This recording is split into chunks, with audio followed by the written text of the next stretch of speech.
quantum computing. And as you think about entering the quantum sector and the quantum space as well, the question is like, how can I make my mark today?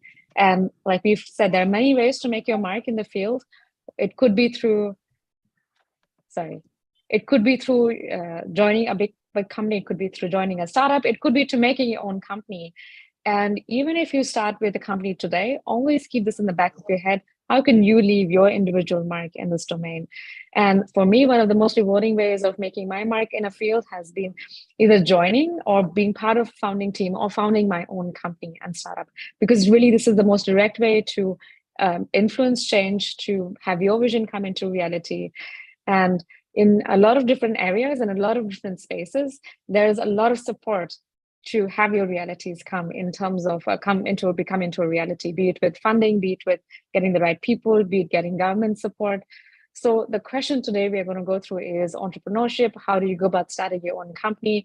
How do you build everything from the product to a customer base? And how do you become successful? How do you become and have a $1 billion company which is on the stock market, which has an IPO and is on the stock market? So first today, we'll have Raj talk more about the early days of a startup and how do you get started.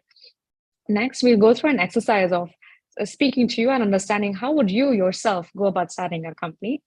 And then at the 1 hour mark, we'll have a guest speaker who has recently started a company 2 years ago. I think many of you know him as well. And he'll again talk of his own journey of making a company. So today is going to be fun. It's going to be really interactive. Please feel free to unmute yourself, ask questions at any time, or raise your hand with questions. But it's a way to really think through our journeys. How can we make an impact in business world? How can we have our own companies? And how can we really change the world? I think that's where it starts from, where can we make an impact? And then, of course, what does it mean to have your own company? So Raj, over to you.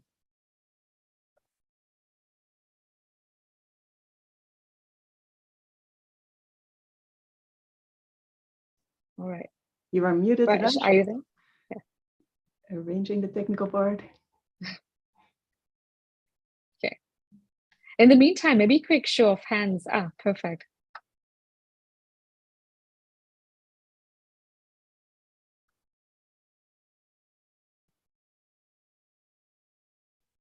Can you hear me?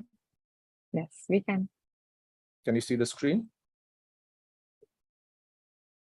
Is there anything blocking the screen?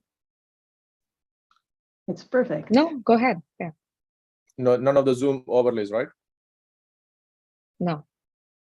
Excellent. Hello, everyone. Today, we are going to learn about some of the early stages and elements of starting a company.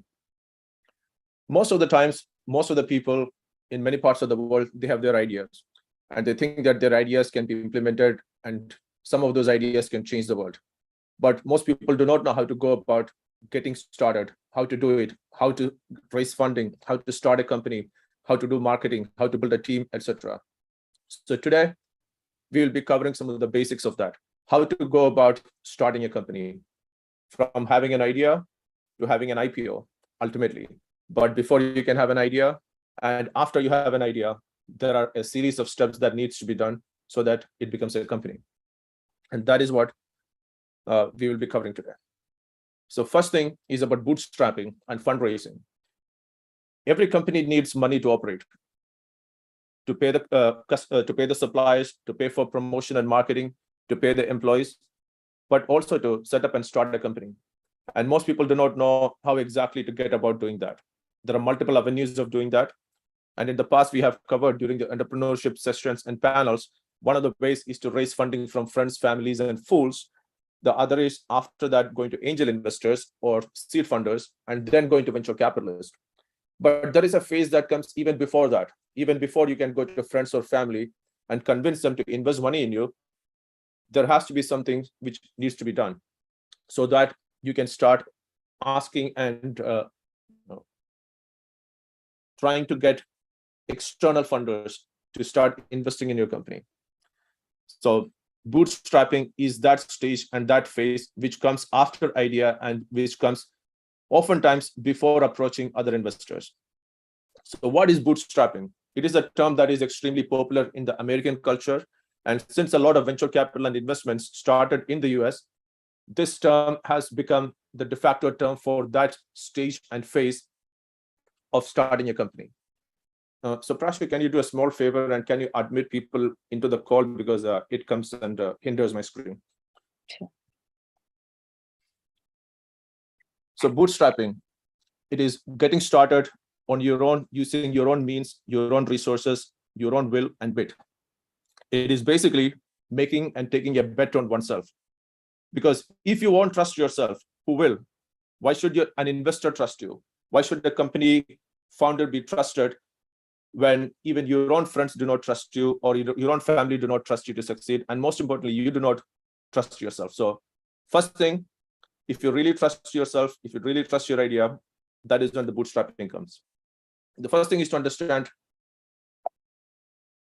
why you're doing what you're doing, because this is a question that you need to figure out. Just having an idea and thinking that it is good is not enough, but you should understand how it will affect and impact the world, the industry, the market, but most importantly, your own life and your own commitments.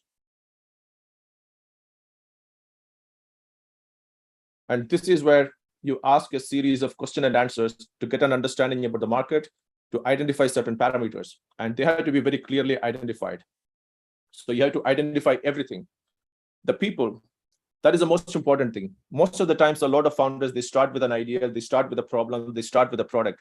But ultimately, your problem, your solutions, your ideas, it is going to be purchased and implemented by real people. So you have to identify the people who will be using your product, who will be using your service, and who will be coming to your company and buying it.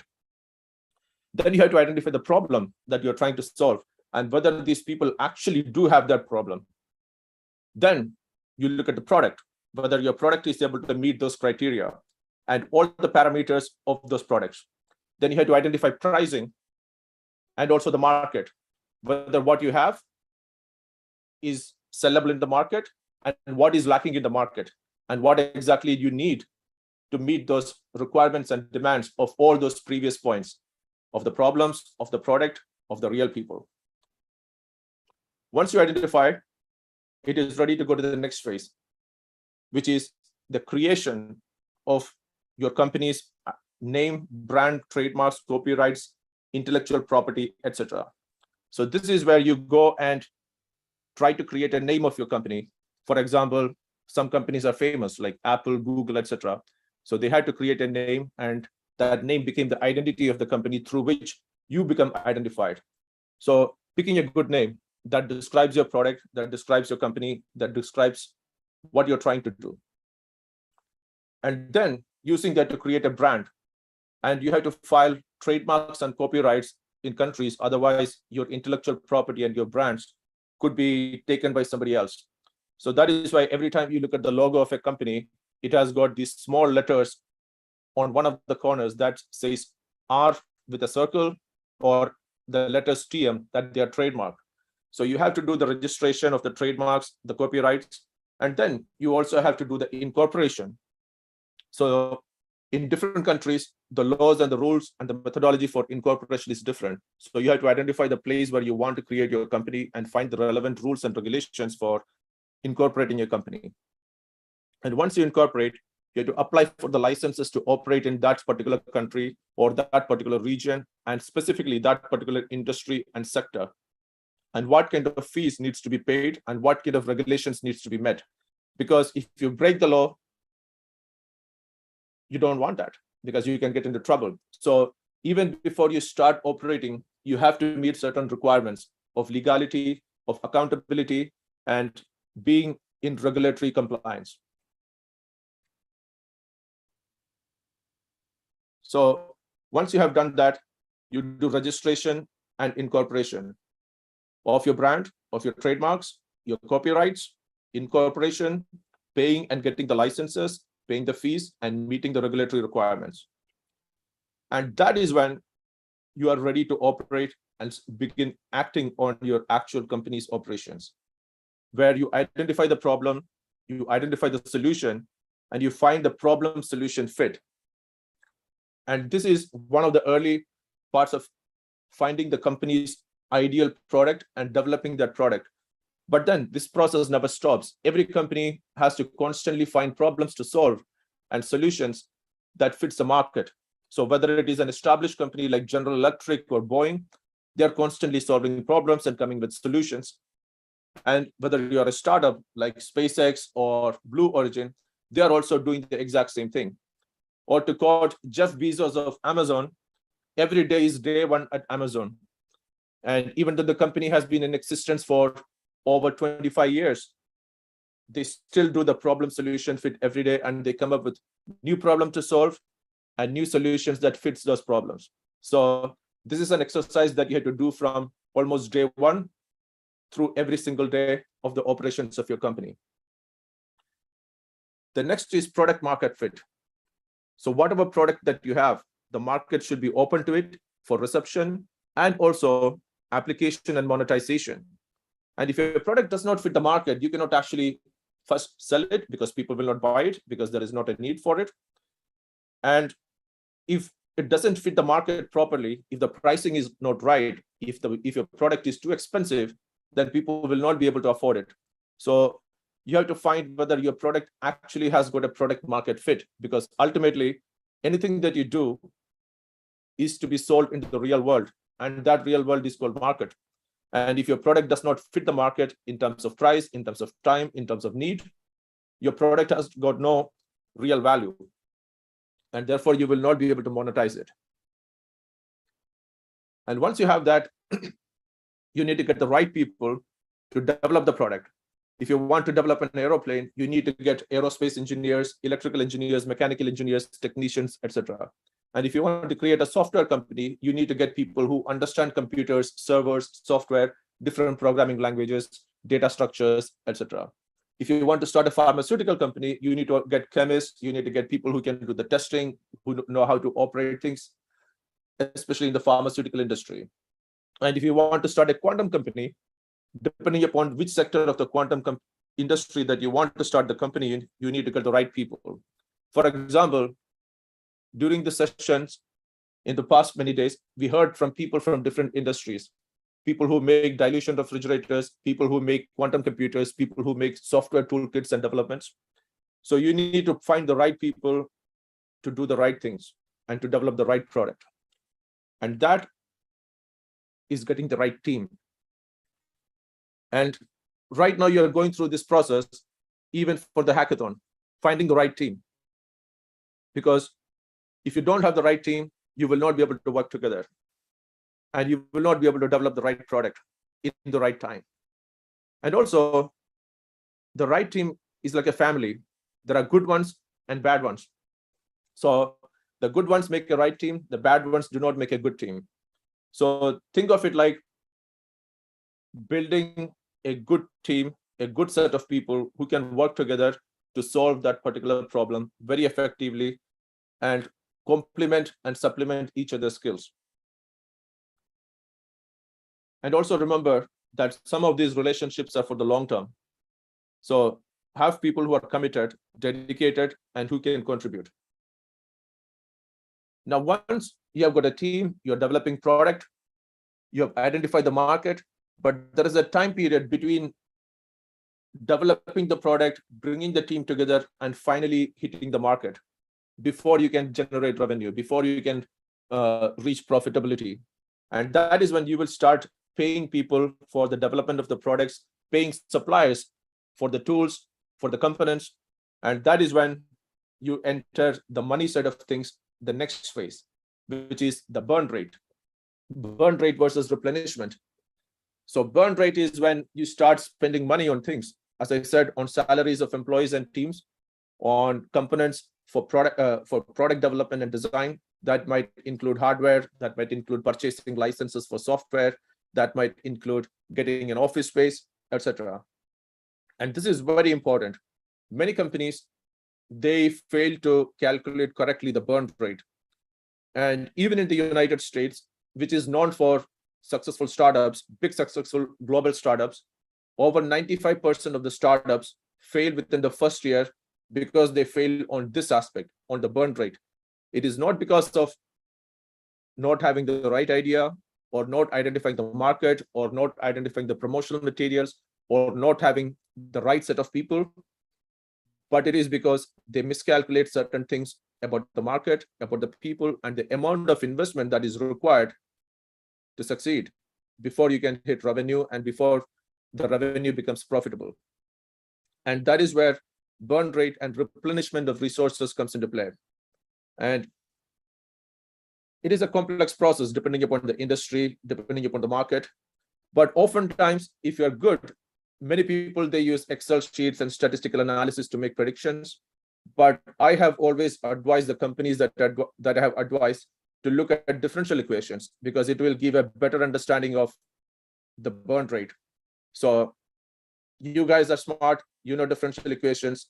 The in is the benefit that you and your team get, and the out is the cost of getting that benefit. So in these equations, consider X to be the input and Y to be the output, and the time. The time is very critical, because if you burn out soon, that is because you did not allocate your resources as a function of time.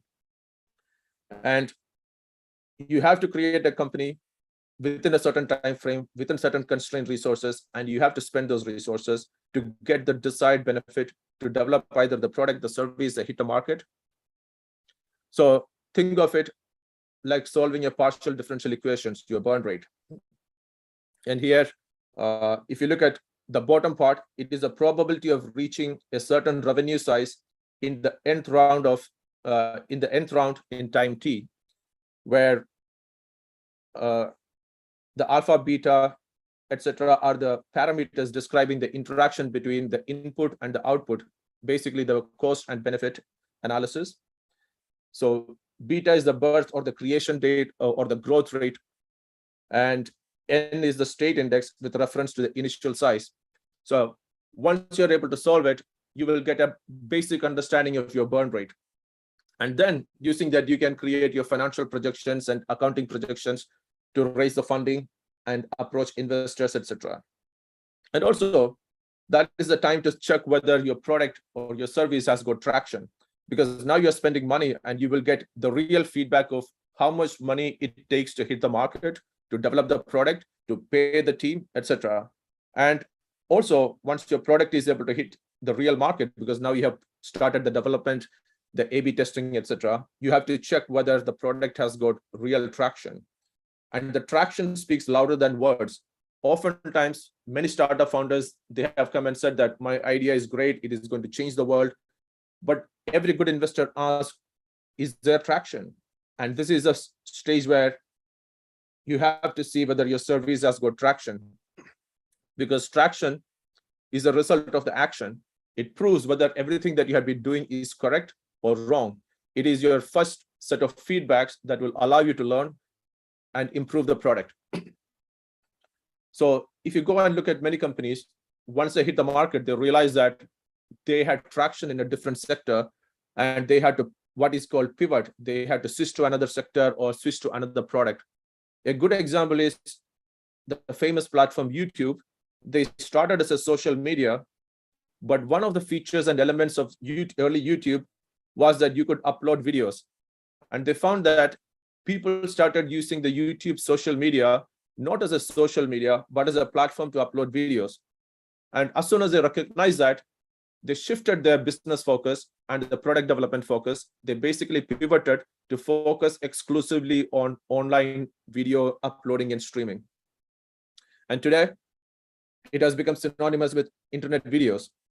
So again, they developed a product, they checked for the traction, and they found that the traction was in a slightly different area than they had initially considered. So that is a good example of a responsive team that listens to the feedback of the market and the product, and they are able to change their goals and keep on working and succeeding. Oftentimes, in the early stages, when looking for it, you're working with certain constraints, and it is very necessary to understand the constraints.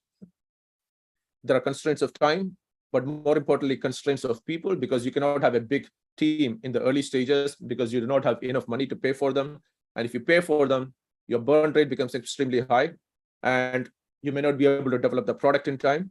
So working with constraints, and you have to understand those constraints and the limits of those strains on you as well as all the people working around, the resources, the technology, and the money. So once you recognize the constraints, that is the right point to approach others for investments, to approach friends and family, to approach angel investors and seed investors. Because at this point, you're ready to make a compelling case about your product, about your market, about your team, as well as its prospects and limitations and its constraints, and how their capital and their investment and free you from those constraints so that you can return to where your product has got traction and that you're basically already in action and you're ready to overcome the constraints and move to the next level. And in order to do that, in order to do all these things, you have to be extremely frugal, judicial, and smart. And in the startup industry, it is called being lean. And worse. Prachi, somebody else is speaking. Yep, let me mute. Guys, please stay muted until we are done. So a company has to be lean. And this is, again, one of the criteria a lot of investors look at. And a type of business structure, a startup business structure called lean startups. And nowadays, even big companies, they are trying to apply the lean startup model. And many people, they mistake lean startups to be cheap. So they try to be cheap about product development or cheap about something. No, being a lean startup or a lean team is being efficient. It is about efficiency. It is not about being cheap. And many people, they conflate the two and they try to go cheap, but not go efficient. And this is something that happens, especially in big companies who try to be lean. And one has to be lean and efficient to create what is called the minimum viable product, or MVP. And this is a product that you test in the market, you do A/B testing with. And this is a product that you will actually showcase to your investors to raise funding. Some good examples of MVPs that allowed people to raise funding. A lot of electric car startups, they make a minimum viable product. They make 1 or 2 prototypes, usually one that works, and then they show that car or they show that truck or a bus to the investors, and then they raise the funding because they have proved that they have a product, an idea for a product, and they could convert it into a product. They could build a team to develop a prototype, and the prototype works. It has got all the parameters met that the car can run, the car can charge, it has got seats and steerings and brakes, etc. It is a minimum viable product. And the goal is to reach there faster and cheaper, but not make a cheap and fast product.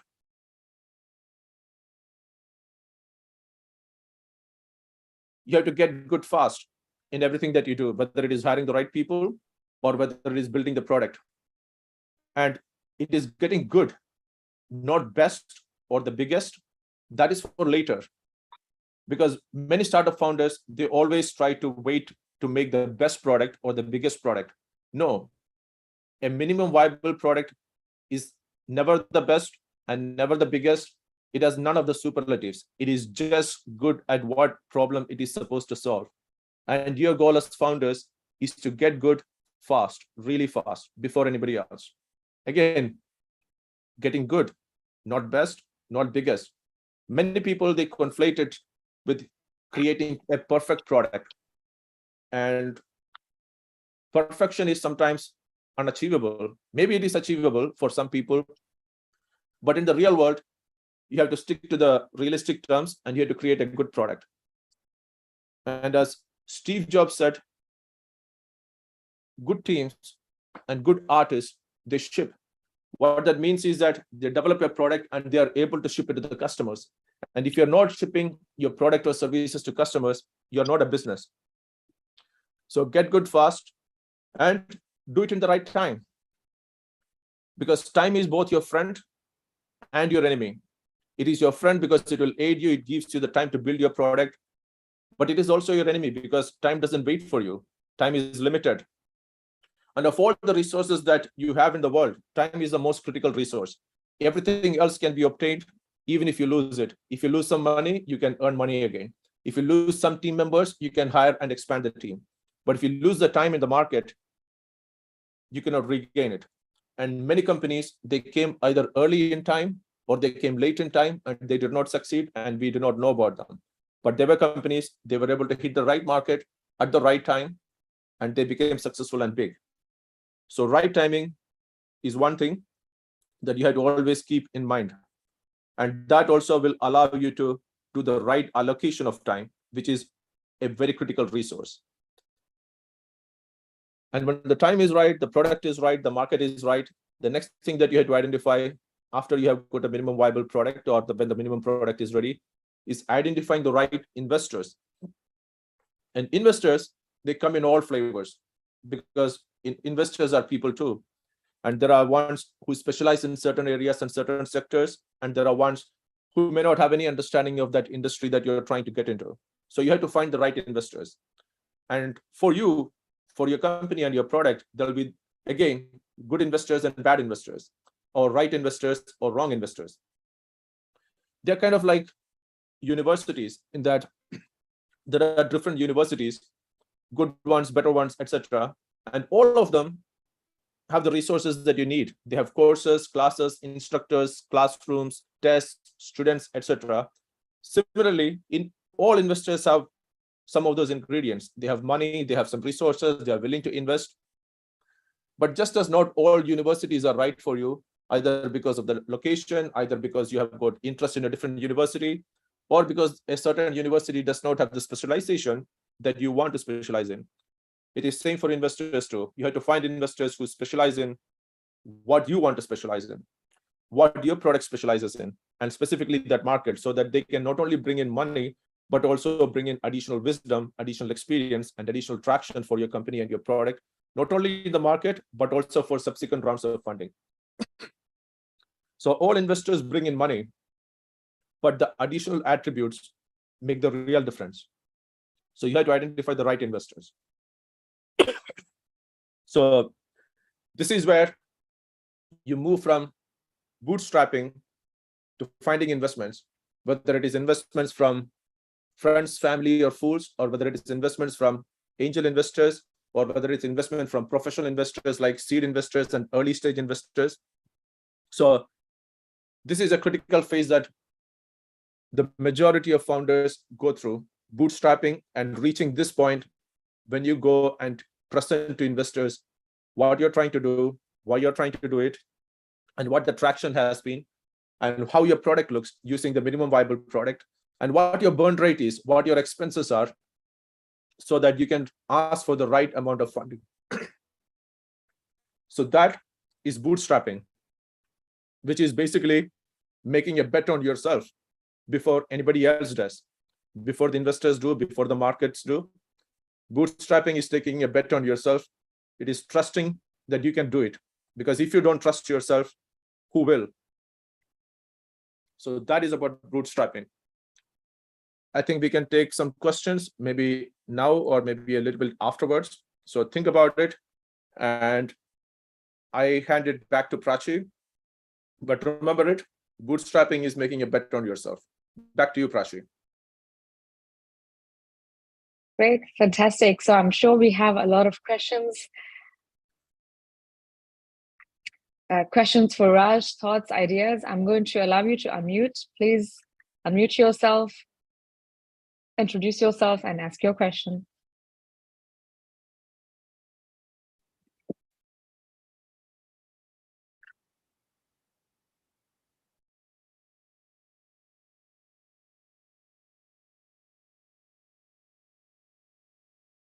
All right. We have a very active group today. Maybe let's start with an exercise. Yeah, Juliana, go ahead.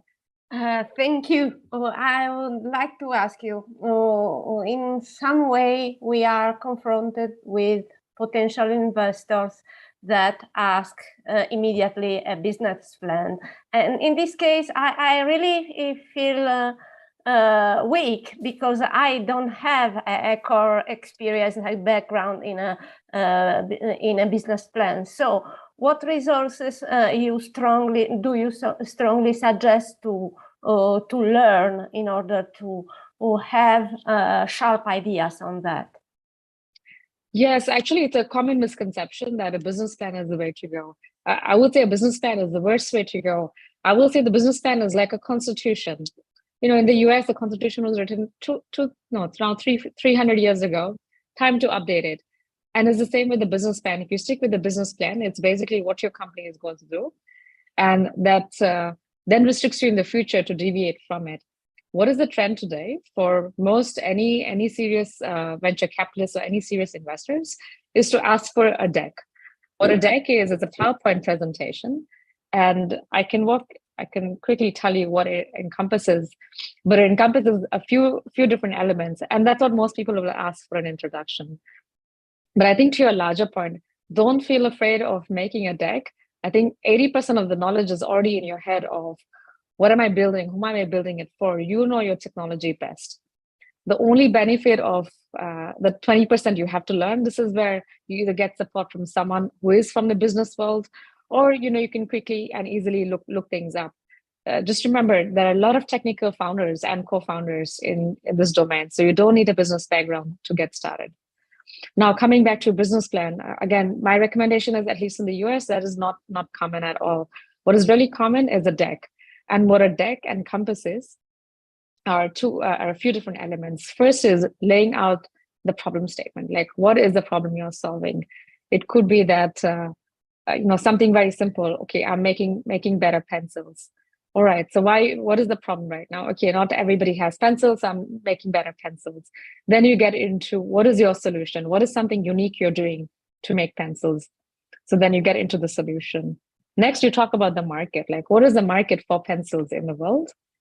And then lastly, you talk about financials, projections, etc. But what you're laying out for any investor, any future organization you speak to is, this is a problem, here's a solution I'm building, and here why it's going to be successful. So thank you very much. Yeah, it reminds me of two examples. One where, so we both can share both examples. So one was when I was starting one of our first startups with a group of people. So at that time, we did not have any business plan, but we had good set of solutions and good set of architectures and a really good set of people. So I was invited for a dinner to meet an investor on a Friday, and there was no deck, there was no presentation, there was no business plan. We explained what we're trying to do. And at the end of it, on Monday, they had already invested $7 million into the startup. So sometimes it is not about the business plan. It is about creating the right product and having the right team. So we had the right team who had the right expertise, who had the right background, knowledge, and also the right drive. So the investor was able to see that, and they did not want to see papers, presentations, and all those things. They trusted the team. And oftentimes investors, they invest in the team, then they invest in the idea, then they invest in the product, and then so they have got their criteria. And we met one of those critical criteria, which is the team factor. And you heard this in the VC panel as well, which we had a few days ago, of talking about how important it is for the team and the team's ability to execute and do something. The ability to actually complete what they've said they will complete. Because again, along the way, you're going to change the product. You will realize, okay, there's no market for this, but maybe there's a market for X. So that journey, no one can predict. But what they can predict is, okay, Juliana, like you seem like a person who can figure out problems, who can execute on things, who can get people excited to buy their product. They are betting on you. If for a fun exercise, I can quickly walk you through. This is a deck of which many of us know today. It's Airbnb, but this was their initial deck. And I was thinking, well, why don't we go through this and have a look at how they presented. So this is the early days of Airbnb, I think, 2011. So over 10 years ago. But so as I mentioned, like you have to lay down the problem really well. Like, what is the problem that you're trying to solve? Why is it a problem? How many people is it a problem for? Next is the solution. So in Airbnb's case, it was a web platform where we can put rooms and people who want rooms, and we'll match them. So they describe their solution. Market validation. So this is where you're telling about the product market fit that Raj mentioned. Like, who's going to buy this? It's very important. So this is where they laid out like, yeah, there is a real market for it, that people are going to be interested in the product once it's out. And then you talk of how you can make this bigger. So what is the market size in the future? Like so many people live in hotels every day. What if Airbnb at least got 10% of that market, 20% of that market?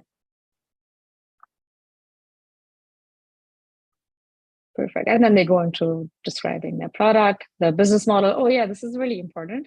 Business models can make or break a company. So even if you have a really great like product, it's the business model, which is where the innovation can happen. And the example I can give you is, again, Amazon versus on-prem servers. So you can have servers on-premise, which you have to pay a lot of money for, which you have to go and install and have all this IT staff. Or you can have the same servers, the same technology, but you have it on the cloud so that it's a company like AWS that manages it. And my only, like as a customer, my only job is to pay them every month. So I'm not having this hardware. I don't have people to maintain it. So I have a fee that I pay to AWS, but it's a service that I'm getting. It's not a product that I'm buying. And as you see lately, there's a lot of innovation on making something as a service. So yeah, this is one such example where the business model is getting innovation. It's not a product innovation. And there are multiple types of innovation as well. So yeah, there's business model innovation, there's product innovation, there could be like process innovation as well. I think there are like 7 types of innovation. If I remember, I'll come back to it. But yeah, they're innovating on the business model. So this is something really important to mention. Market adoption, like how are they going to go about with marketing? So where are they going to publicize Airbnb? Who the competition is? People used to go to Craigslist to find a house. Don't do that. Okay, and then how are they going to be successful? Like, why will people use Airbnb over other such companies? All right. So yeah, this is a quick example of what investors today are looking for. They're not looking for a business plan because they know business plans can change. What they're looking for is, again, your team, and then your idea of how are you going to execute? How clearly can you think about certain things? And if you look at that early pitch deck from Airbnb, you'll see that they have gone through almost all the points that we had discussed. They have asked the question, what is it in the market? What is the product and service they're providing and how they're providing it? And they're showing the traction in the last few slides that this is how they compete with or partner with some other companies. And they also showed the product market fit and the pricing. So the burn rate, how they can actually prevent the burn rate and create revenue by charging some 10% fee. So all the points that we had earlier discussed, you can actually see it in this few slides of a pitch deck. And at this point, they were already getting traction and they only needed about 10 or 11 slides in the deck. There are many people who make presentations with 50 slides, 100 slides, etc. But this company 10 years ago, 10 slides. But the thing is that in those 10 slides, they had met all the criteria that an investor looks for. They had a good team. They had already created a minimum viable product. They had already tried and tested in the market, and they found that it has good traction. And the rest is, we need your money so that we can expand Airbnb into a global company. And before the pandemic, Airbnb was the world's largest room renter. They were bigger than any hotel chains. And they do not even own a single room. And it all started with this pitch deck. But before this pitch deck, they went through the bootstrapping process. So that is why that process is important, even for some of the biggest companies that they started with themselves. Thank you very much. Any other questions? Yeah, Rina, your hand was up. Arkan, Kalai. Hi, thanks so much for going through this. So I have a question on SBIRs, how generally people go about doing that versus do you have any suggestions on how to get successful SBIRs? So a lot of SBIRs are applied from people with certain backgrounds, mostly universities, research labs, etc. And a lot of judgment criteria for SBIR is that it needs to have some of those criteria met, that you need to have some other relationships. So again, those relationships kind of shows capabilities, team and traction. For example, if you're working for a university lab or a national lab, and you're applying for something like SBIR, it shows that you already have got a capable team because you're part of something. And whatever ideas that you've generated, most of the times it has got an intellectual property attached to it. So all those shows that you have got something like a minimum viable product potentially. I'll just quickly add, my opinion is totally different. Like SBIRs, I know a lot of startups, or not startups, but a lot of people who are wanting to get started want to get them. Just really quickly for the rest of you, these are a small amount of basically like seed funding you can get from the US government. As someone that's, I think it's a US based company that you have to be, so small business innovation research. My feedback is it just takes so long to write an application, get an application, and it's such small money. It's really hard to move the needle with these small penny change. And it's typically not worth all the effort. And it elongates your time, right? By the time you write it, by the time the decisions and announcements are made, by the time you get funding, it's already like a year later. So if you can avoid and find other sources of funding, I would say go for those, go for private investments, which can be much faster. SBI should be your last resort. But a lot of people, again, the background of the people usually is very different for people who go for SBIR versus people who bootstrap versus go to angel investors. It is, as Prachi mentioned, it is also a function of time. SBIR takes a certain amount of time. You have to write applications, reports, etc. And if you're a person with a job affiliated with a lab or with a company, you're not in a dire situation that you need to make ends meet and succeed fast. You're already getting your salary, and this is just something additional extra. But for some of the startup founders, including the Airbnb founders, that was their full-time thing. If they did not succeed in a few months down the line, they will not be having any money. So they had to put their resources to make sure that their idea succeeded. And that is why every source of funding has got its place. Okay, thank you. Yeah. So I guess as a side gig to get started, that's some good funding. And to investors, I think it looks good with an SBI grant. There's a certain amount of value to it. But at the end, money is money, doesn't matter where it comes from, as long as you're able to prove the end result, like what you did with that money. Because that's how you're going to trade their larger check sizes too. All right, next questions.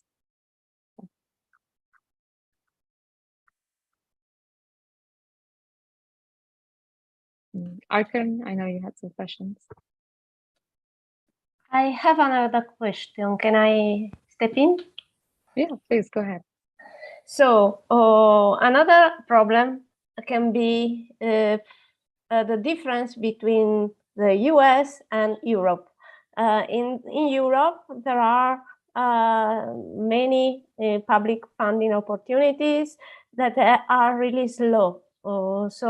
Or maybe you risk to ruin your company before getting the financial support. So maybe somehow, if we have an idea, the problem is trying or either to find private funding or to find investors in other countries. What do you suggest to do in this case? If we have an idea, what are the best places where we can postulate to make our proposal to private fundings that accept people from Europe?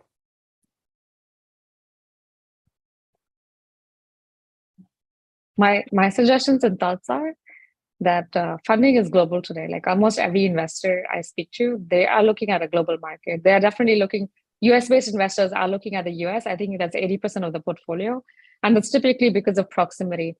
What used to be in the old days is that any investor would actually go to the teams, go meet the CEOs, and they'll do this quarterly exercise. So that's why proximity really mattered. They'll help them out with contacts. So it's really this ecosystem value, like you would see in Silicon Valley. But again, capital flows globally. Israel, South Korea, India, Japan, Europe, of course, are the big hubs for investment. So there's no dearth of capital. But the other question I think most investors are going to ask is, where is your ecosystem? And that means, do you have access to hardware? Do you have access to customers who are down the street from you that you can meet easily and convince to buy your product? Do you have people that are competent in what you're in your company that you could hire for your company? So that's why, Silicon Valley tends to have all of these things. That's why it's such a hub, and that's why investors also invest there. And I think as an investor, right, like you can't be in the middle of a desert trying to invest, because they know your chances of success will be much lower if you don't have the support system around you, if you don't have clients next to you, if you don't have other activity around you. So Prachi has raised another interesting point, which is identifying the right location. And location is very important for all the factors that Prachi mentioned, but also to getting the right team of people. And one of the reasons why a lot of companies and startups come from Silicon Valley or that region, the San Francisco Bay Area, is because it has got the combination of good weather, so which makes it easy to attract people. It has got the ecosystem of other companies. It has got the investors. So all the major venture capitalists, they do have presence there. All the big law firms that help companies file for intellectual properties like patents, copyrights, trademarks, they all have offices there. And also, in order to hire and recruit people, there are a lot of universities in that region, in the California region, everything from big private universities like Stanford to big public universities like UC Berkeley and many others. So it is easier to get talented people, which again brings back to the point of getting the right team.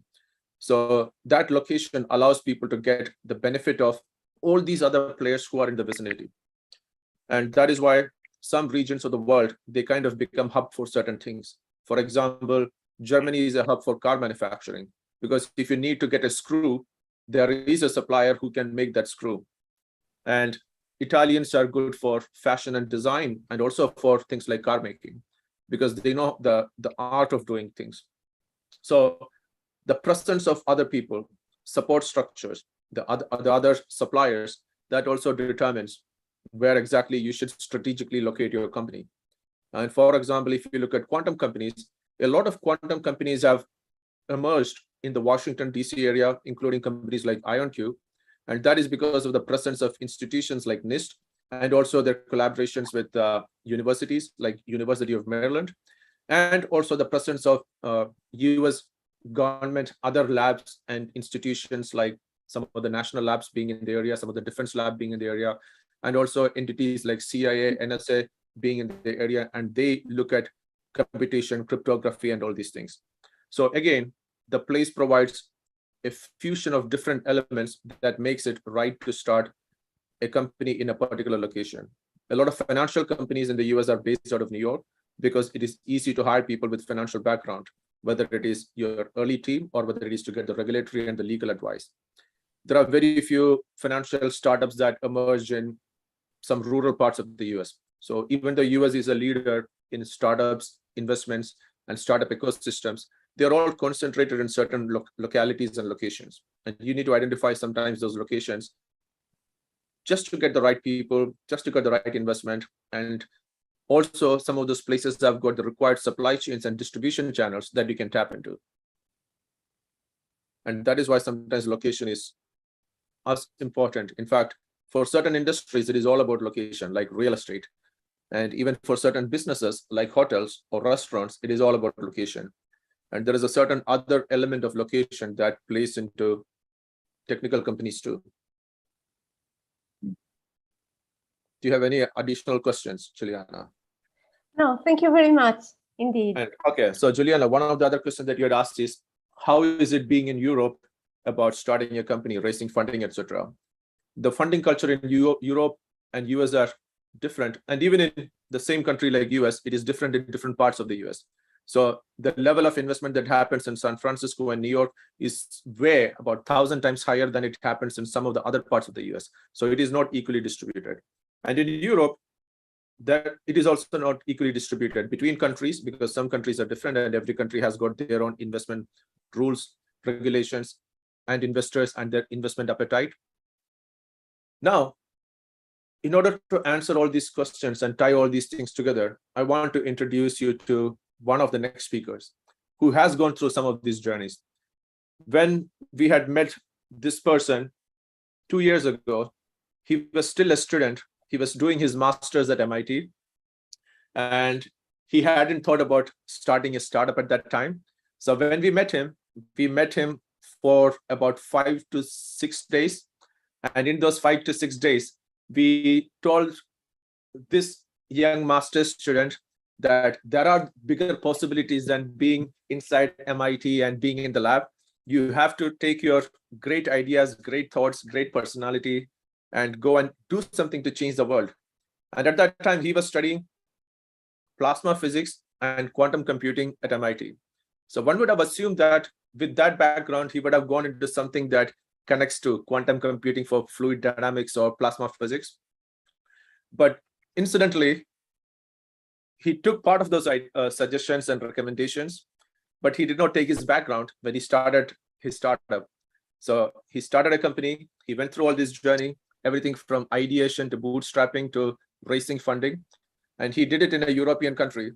So he will be able to answer many of the questions that you have about the process, the journey, and the transitions, the pivoting, the identification of many of these things, like finding the right team, finding the right culture, developing the right product, testing the product, and many times seeing the products fall, fail, and explode, and yet picking up the lessons from that and recreating a better product, and then having the excitement to do that every single day.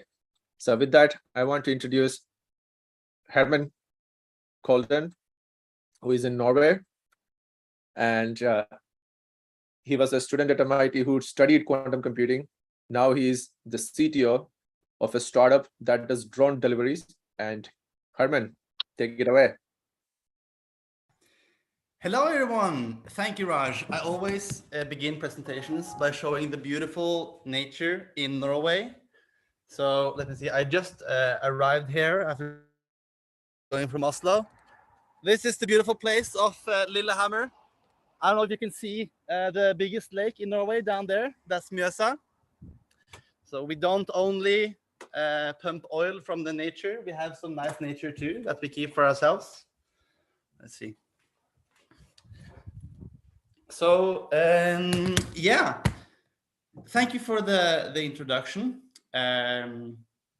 Many people say lots of things about many things. That's one of the things I've learned. So like the things I'm going to tell you are not general advice, but it's just my experience. So take it with a grain of salt. But hopefully some of it will be relevant to you guys, because I've learned a lot in my experiences, but some of it will be applicable to you, other things won't. But I'll start by just sharing my story from sort of when my scientific awakening, I guess, until where I am now. And then I'm looking forward to your questions about my thought process along the way after that. So I'll just start, if I can share my screen, let's see, by showing the first time just after high school, when I realized how many low-hanging fruit are in the world and how easy, not easy, but accessible doing revolutionary things is if you just go for it. So this is, I'm now going to show you young Herman, straight out of high school into the Norwegian Defense Research Establishment, where I was lucky enough to get a summer internship. Let's see if I can turn down the... Yeah, you won't understand anything I'm saying here because of it's in Norwegian. But here is a young Herman. I was working for the Norwegian Army, creating virtual reality to be used outdoors for training the Norwegian soldiers. And this is quite rare in Norway. You mentioned, Raj, how is Europe different to the US? And in Norway, this is one of the most unique summer jobs you can have with the Norwegian Defense Research Establishment, because they just throw you into a project. They tell you to buy stuff on, eBay and AliExpress and just assemble stuff and get it to work. So, yeah, this was when I was first thrust into making something real. And it's like this was made in a summer, not very long at all. And, we just scraped together some materials and we made it work. So from being like a good grades high school student that, I worked really hard for school, but, in high school, you're not exposed to the real world. So this was when I was first realized you can make so cool stuff. Like this was full on virtual reality, outdoors, no limitations. And I realized, okay, you know, technology is the way to go for me. So then I started my studies of physics at the Norwegian University of Science and Technology. And the first years are pretty like standardized in Norway for all the engineering studies. But the first breakpoint was after the third year, where most students, they go to exchange abroad. And for some reason, very few people from the Norwegian University of Science and Technology went to MIT, and they even have like an agreement. So very few, all my friends that I talked to, you know, where are you going on exchange? Oh, they're going to Europe, or, you know, to the best European universities, which is great. But nobody was going to MIT because everybody thought it was too hard. You know, I'm not going to get into MIT, only the top students go there, etc. But I decided to apply because, you know, for exchange, there's no better place to be than MIT, I would say. And it turned out that very, very few people applied. So everybody almost got in. So it was actually, yeah, it was not as hard as people thought from the Norwegian side. Obviously, if you do it the American way, like taking the entire thing, it's super difficult to get in. But here it turned out that if I had thought to myself, oh, no, it's too hard, I'm not going to get in, then I wouldn't have gotten in. But it turned out that it wasn't that hard. So yeah, then I got to MIT, and I pretty quickly joined a group because I took a class in plasma physics because I liked fluid dynamics, and I didn't know a lot about plasma physics. And you know, if you think fluid dynamics are cool and you think electromagnetism is cool, this is both at the same time, which is crazy and it shouldn't work, but it does. So I joined this amazing group with Professor Nuno Loureiro. And they're working alongside the Commonwealth fusion systems. If you're familiar with them, they work on fusion energy, and they recently had some breakthroughs. And it's been a while since I was there, so you find me all the way at the bottom here in the previous participants. There was a young and hopeful Herman. I guess this is still my Discord picture. But while working there, I realized that the culture at MIT is so different from the one in Norway. In Norway, at my university, the halls are completely empty at 10 p.m. Like if you work after 10, you're crazy. The latest I was studying at MIT was until like 4:30 a.m. and the study hall was half full.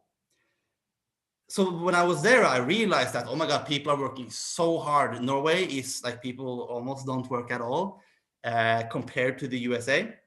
And also people get so many results, even though in their first year of studies.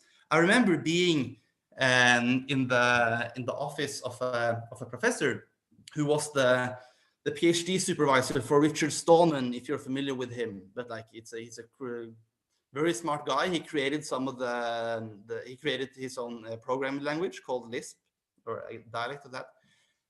And I remember being in his office, and a few students come in, and I think they were freshmen, at least undergraduates, and they were like, oh, hello, we have this idea of how to optimize a compiler.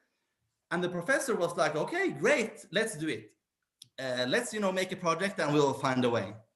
So like at MIT, even if you're a first year student, people expect you to find something crazy to do and then to try it. And it might not work, and it might be a stupid idea, but you're at least to take your intelligence and apply it to something. And that's very unique at MIT, maybe at other American universities too. That's quite different than in Norway. Anyways, I joined this group, and because I was at MIT, I needed to do something specific. I need to do something crazy. I'm here for less than a year. I need to do something crazy. So I happened to take a quantum computing class as well, and I talked to my Loureiro, my professor, and he said, "Oh, Herman, I have this grant for applying quantum computation to plasma physics calculations." And I jumped on, exciting, great.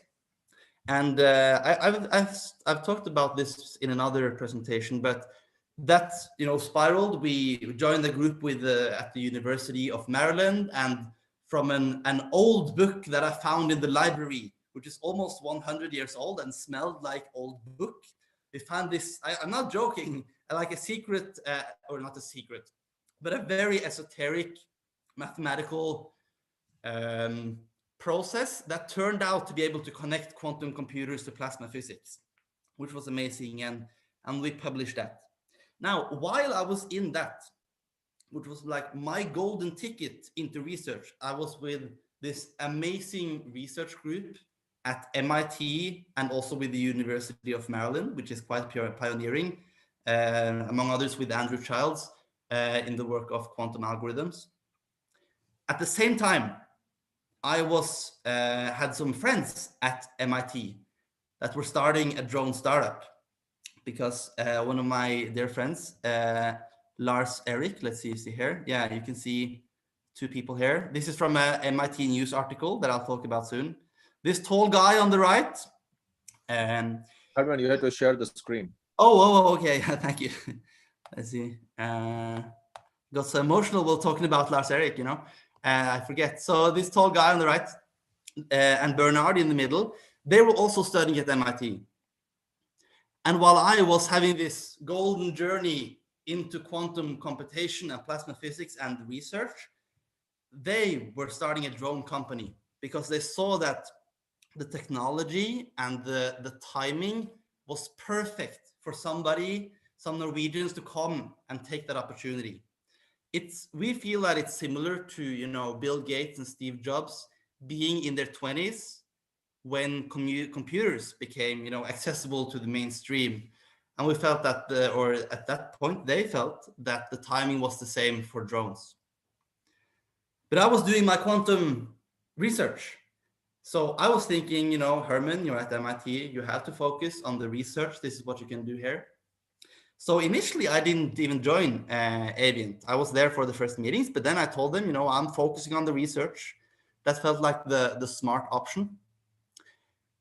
And then the pandemic sent us home back to Norway. I had to take care of some family matters. So I moved in with my grandfather, and I kept working on the quantum algorithm there. And I remember this moment at like 3 a.m. because I like working late. Getting up early is not nice, but staying late is nice. So I remember working late at night. We're working on the algorithm. We were approaching some deadline for publication. And I thought to myself, okay, Herman, why are you doing this instead of the drones? There are 100 people in the entire world, max, that are going to read this paper. And it's going to take at least several years before this paper is going to have any practical use. For sure it's going to. Maybe it's even in 20, 30 years. We don't know. But for me at that moment, when I was sitting there working so hard and late, I was thinking, why are you doing this? Is it for the recognition of this small group of other researchers? Or is this really the best way for you to have a positive impact on the world? And then after publishing that, because it's always important to finish stuff, I thought to myself that it's okay sometimes to want to see the results of your labor a little sooner. It's okay to people are people. And even though I'm convinced that our algorithm will have a positive effect on the world in some time, it's also okay to solve problems with real effects right now. So at that point, I was still doing my master thesis. I decided that I'm not going to go for research right now. This was great. It was an amazing experience to do this with the MIT group. But now I want to try getting more short-term results right now. Because one way to think about it is that often cutting-edge research happens on the, let's say, 20 or 30-year time scale. So if you go 20 years back in time, when the first quantum algorithms were developed, now we're seeing them getting into effect. And similarly, in other fields, science takes a long time. So you only see the fruits maybe 20, 30 years in the future. Sometimes it's longer, sometimes it's shorter, but that's perhaps, let's say it's Herman's law or something. Then you have two options. Either you can decide that you're a good citizen that works on the fundamental problems right now, and humanity will benefit in 10 or 20 or 30 years, which is obviously important and great. Or you can decide to take the role of using the existing research that other people have done and to turn that into real results right now. For example, drones. It's not a new technology. The foundations were laid 30, 40, even 50 years ago. But now we have the opportunity of using it to solve real world problems. It was also combined with the pandemic hitting, and in Norway, we realized that the logistics pipelines for getting COVID tests were really bad. Many local communities in Norway didn't test for COVID at all in the weekends because of transportation logistics. So we saw that we have this opportunity of using drones to help out with the pandemic, and we can do that right now. So then I decided I'm going with Avian. So I put my PhD on the shelf, to be honest, and I figured I would take this opportunity. So I didn't even join from the start. I was there for the first meeting, and then half year went by, and then I joined early enough that we were still small. So that's how I went from studying quantum computers to jumping on this opportunity of drones. And don't get me wrong, I could have done the same with quantum computers, that, I want to start a quantum computing company. Maybe, and most likely if I did that, then I would be sitting here, be the head of a quantum computing company. But at the time, the opportunity was just so immense with drones that I decided to jump on that. And then I'll just summarize part about Avian and our story. So far, it was mostly my story, but now it's more about Avian. Number one, as a researcher, as a scientist, one of the biggest mental shifts I had to do was that I was not going to be able to sit down and work everything out beforehand. That's not possible. If you want to get something out, a product into the world, because your calculations will be wrong, your model will be wrong, your analysis will be wrong. The only way to try it and get the truth is to try it. Maybe there are some experimental scientists here that can support this, that you need to test it in practice. But yeah, let's see, I'm sharing. Yes, I'm sharing.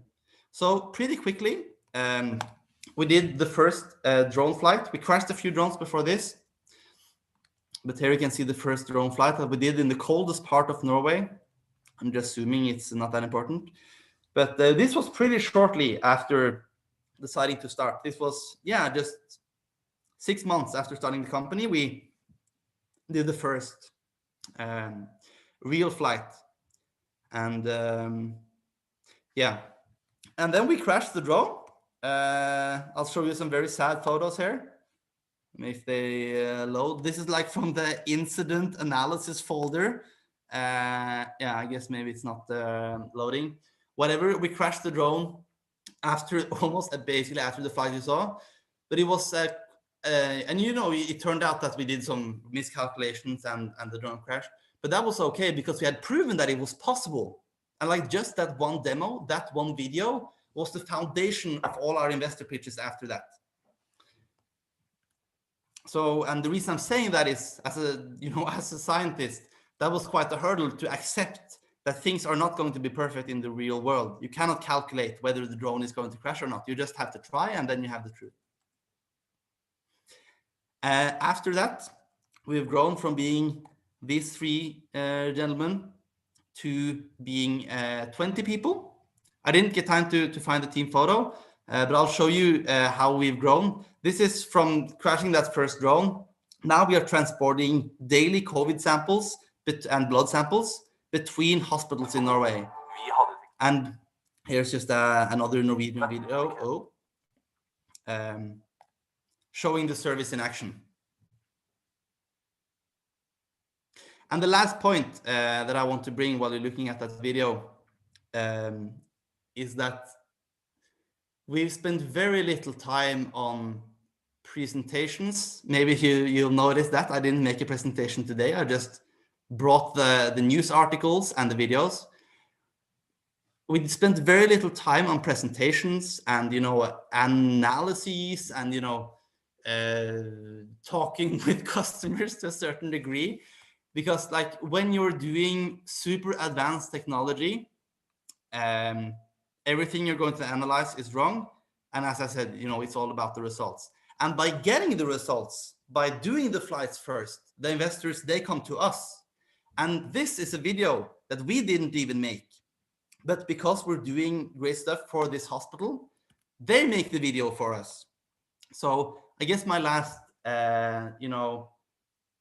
shift of mind that I had to take from going from research into entrepreneurship is that, you know, when you write a paper, you have to sit so long and nitpick all the formatting and the details. Everything has to be right and has to be reformatted. But in entrepreneurship, that doesn't matter. It's all about the results. Would be nice if science was like that too, that, you know, if it works enough, then you can just publish it however you want. But yeah, in entrepreneurship, it's all about the results. And, you know, even though we don't do generally, for example, startup pitching competitions and, you know, acid testing with other people, it turns out then we went to one startup pitching competition in Berlin, and we won the entire thing because we focused on results. So to tie this back to Womanium, when you're choosing a challenge, and I know there are many science interested people here that, you know, they love, you love quantum computing and programming and mathematics. It's very, the business side and entrepreneurship can seem like a different world. And it's, you know, it's a different way of approaching things. You have to move much faster, focus on results, but it's very rewarding because instead of, you know, the reward being either very long-term gains or citations and approval, you get the results so much faster. But in order together, like you surely have to believe in yourself and take a leap, and it might fail. It might become a great success. But I think that we as scientists, we have an obligation that if we get the opportunity, if we discover something great, if you during one of these hackathon challenges discover a great algorithm, and you're the first person to discover that, then you almost have a responsibility to try to get it to the world. Because if you then just write about it in some paper and, you know, you get the hackathon prize, that's nice. But if you don't take it out to the real world, then it's, you know, so maybe somebody else is going to do it, or maybe not, because they're going to think that, oh, you know, this isn't an original idea or something. So yeah, I guess that's my my presentation. So I'm open for questions. Thank you, Herman. That's quite the journey you've shared and various decision points you've made through your life as well. Perfect. Well, why don't we get to questions from the audience now? Questions to Herman, questions to the entire session. How do you get started with your startup, be it in the quantum field, be it in climate change and drug discovery, whatever interests you? Please unmute yourself, introduce yourself, and ask your questions. I see some questions coming on Discord. I haven't been paying attention, but if you can put your questions as them live, that would be great.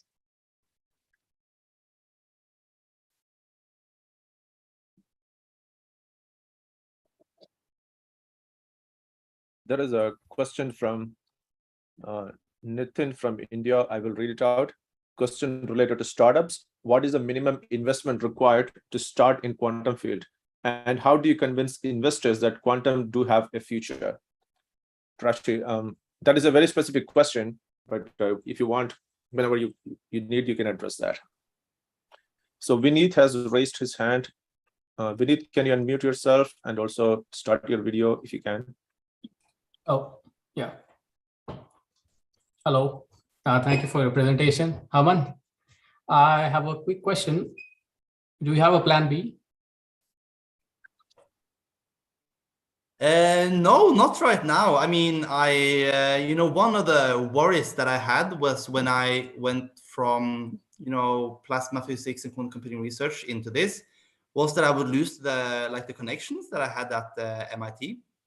And like to a certain degree, that's the choice you have to make. I don't, and you know, to a certain degree, it's true that I'm not in the way it's going to be farther back in again.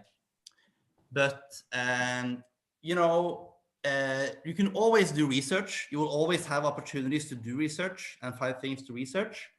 But opportunities like Avian, they don't come several times. So like, I'm sure I would be, if Avian don't turn out well, I'm sure I'll be okay, but I don't have a specific plan B now. Okay. Just a small addition. So I assume there are more players in this market of drone making. How would you pitch? What extra thing you are bringing to the table?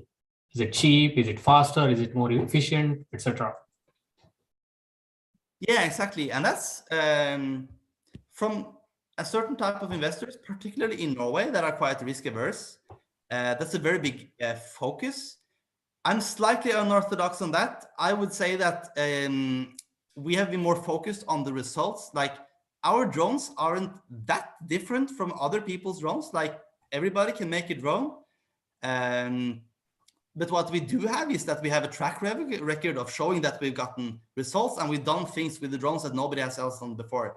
Also, we do it in Norway, one of the coldest places in the world, you know, through the mountains and valleys. But for us, it's not about that. The technology that we have is super different.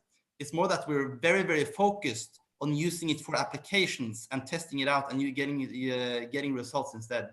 So to draw a parallel to quantum computers, you don't need your quantum computing startup to have discovered some, magical secret truth and a secret algorithm that's going to take you into the real world. Because everybody's thinking that I don't have a special algorithm, so I can't have a quantum startup, and then nobody does it. So it's more about taking it and applying it. And if you can show that it works, then that's how you're different, by using it. Because right now, very few people are daring to use quantum algorithms for applications. So are you saying that novelty is not always required to just enter this field? Correct. Like, okay. Wow. Like, one of the biggest disillusionments I got was that, like, the grown-ups don't know what they're doing. Nobody has control. Like, the climate is collapsing. Everything is going to hell. So, like, just if you're like at least moderately smart, and then like you just going for something is so valuable to the world, and you will get so great results just from doing that. Because the biggest barrier is that people don't have the guts to really, really go for it.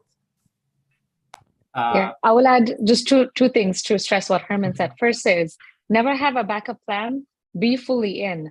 Maybe have like a 5% backup plan. You know, for me, my life, I always treated like, as long as I have a functioning brain, I'll be okay in life. Because investors can smell that. If they smell that you're not fully committed, that if things go wrong in 6 months, and they are going to go wrong in 6 months, you're going to drop ship. So they're going to lose their money, and they don't want to see that. They want a 10-year commitment from you. They want something that's even stronger than your marriage. You'd rather have a divorce, ignore your wife and kids, than ignore the company. But they can smell that if you're not fully committed. And that's money that they're betting, right? They're going to lose that if the first hurdle that comes and you disappear. So yeah, that's number one. The second is, yeah, if you think of Facebook was invented, 2002, 2003, where it was created, and there was already MySpace, and still Facebook had some space, and still we are seeing social networking companies come. So again, it's having a different business model, having a different UI, like dating apps. There are a million of them. Why? And there will always be more dating apps. It's because how people interact with dating apps is different. So yeah, you don't need novelty. I think 95% of things are execution. But that being said, so don't have a copy paste model of things as well. You should have novelty in some things that you do. It's not the entire company, but like that's a different approach you slightly take. So for example, I saw a dating app which was exactly like Tinder that I got pitched, but they said you have to make a phone call with each other before you can meet up. And this is a way so you can filter out like prospective, undesirable dates more quickly. But anyways, within the female population, this app is taking up. So it's just one small feature that they added to the dating app, and it's still has market traction. So yeah, don't worry about novelty, but of course, yeah, find what makes you good, and then do that really, really well. Okay. Yeah. Thank you. Also, just to add, maybe Herman missed it. One of the things that sets apart, so you asked a question, which is that it is not that difficult to make drones because they have existed for a significant amount of time. What separates Herman's company from other potential players? And Herman's drones, they are capable of traveling to about 120 to 150 kilometers. So they are very long range, and they are very successfully demonstrated that they can actually fly those long ranges. Whereas many of the other drones, they can only fly for a few minutes, a few kilometers. And that was one of the things that the team was able to prove, that not only that they can fly drones, not only that they can fly in extreme conditions like the Norwegian winter and the climate and the terrain, but also they can also fly for long distances, above 100 kilometers, and carry payloads. And once that was proven successfully, they just needed to show up at some pitch competition in Berlin and just snag the trophy and walk away, because everybody else was there with their presentations and business plans and in market that the market is going to emerge, whereas Herman's team had already said, we have done it. So the Germans gave the trophy to Herman's team. Yeah. And I can also add that it's a good point, Raj, and that shows one of the biases that it's the curse of knowledge that's quite common among scientists, is that if you know something really well and you've done it, then it seems easy, and you're maybe thinking, oh, this isn't novel, this algorithm, it just comes out of the equations, it's nothing new. But to others, it most likely is new. So as Raj pointed out, I very poorly explained Avian's novelty. That's why because I'm thinking, oh, we did it. Everybody could do that, but it's most likely wrong. So if you're thinking that your startup, for example, oh, it's nothing new, most likely it is. But it's just like because you thought of it, now it seems easy to you, possibly. And also, since I've known Herman throughout his journey at Avian, I have received his excitement stories as well as his dilemmas, what exactly to focus on, especially as a small team, whether they should build their own drones or they should repurpose drones from other companies.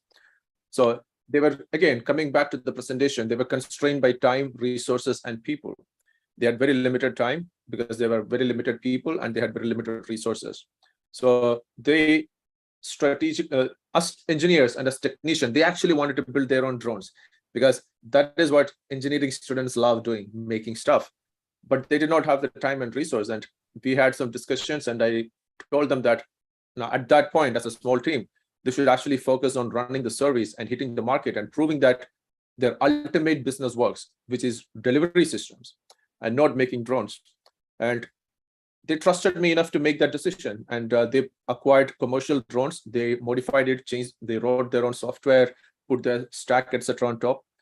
And then they had a functioning drone at a much cheaper price and at a much faster build rate because they could procure it.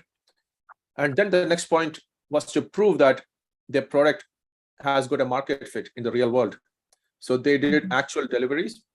And once they had done actual deliveries, the next thing to prove was that it can be done at scale so that they can compete with some of the big players, because there are big companies like Google, Amazon, etc., with their divisions for drone deliveries. Even companies like Airbus, etc., are trying to look into that. So how can a team of 3 people compete with somebody like Google or Airbus? So the next challenge was to fly for 10,000 kilometers.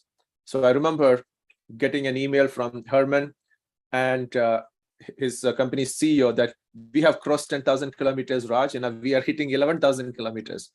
So that also set a milestone to prove to the investors, to prove to the potential customers that we have flown for 10,000 kilometers. Whereas some other small startup who also do drones, but they have only done for what, 25 kilometers a few times, they cannot compete with Herman's Avian team. And it is a small team, it is a lean team, and they have proved all the points that we mentioned in that earlier presentation about hitting the market at the right price, because they were able to shorten the development lifespan, and a good team who could get everything together. And you got one of the stars of that team.